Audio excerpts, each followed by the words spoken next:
Mama papa larang, malah pulang malam ke rumah teman, pergi ke malam. Aduh, kamu suka melawan. Pernah nggak sih kalian menilai seseorang itu dari tindakannya, tanpa tahu kondisi dia di baliknya itu gimana? Nah, sebelumnya perkenalkan, nama aku Mozalia Resti Agustina Rahman, biasanya dipanggil Moza. Aku dari Prodi Ilmu Komunikasi. Nah, di sini aku mau ngejelasin nih tentang moralak. Kalian tahu nggak sih moralak itu apa? Nah, moralak itu konsep filsafat moral, di mana penilaian kita terhadap tindakan seseorang bisa banget dipengaruhi oleh hal-hal yang nggak bisa dikendalikan oleh orang tersebut. Nah, biasanya kita nilai seseorang itu dari niat ataupun tindakannya kan. Tapi kalau di moralak, faktor kayak hasil ataupun kondisi itu bisa mempengaruhi penilaian kita terhadap orang tersebut.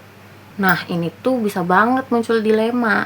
Adil nggak sih kalau kita nilai seseorang berdasarkan hal yang nggak bisa mereka kendalikan?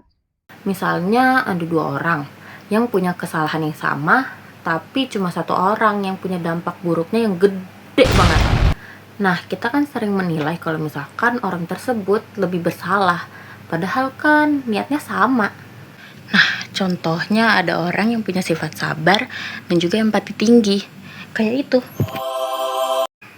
Nah, sedangkan yang satunya orangnya lebih mudah marah, kayak yang itu. Nah, sifat itu tuh bisa mempengaruhi mereka bertindak secara moral. Namanya constitutive luck. Nah, menurut aku solusinya kita itu harus menilai seseorang secara lebih bijak. Dan juga kita harus lihat kondisi dia bagaimana, niat dia bagaimana, supaya nggak terjadi kesalahpahaman. Nah, kita tuh nggak boleh cuma lihat hasil akhirnya, tetapi kita harus mempertimbangkan beberapa hal supaya kita lebih adil. Nah, kesimpulan aku, penilaian seseorang itu nggak selalu objektif karena pasti ada faktor-faktor yang mempengaruhi tindakan dia. Nah, maka dari itu, aku harap kalian yang menonton video ini bisa menilai seseorang secara lebih bijak lagi. Mungkin itu aja yang bisa aku sampaikan. Kalau kalian mau bertanya, boleh banget komen di bawah. Makasih banget sudah mau nonton video aku, dan semoga ilmu yang aku sampaikan bisa kalian terapkan juga. Dadah!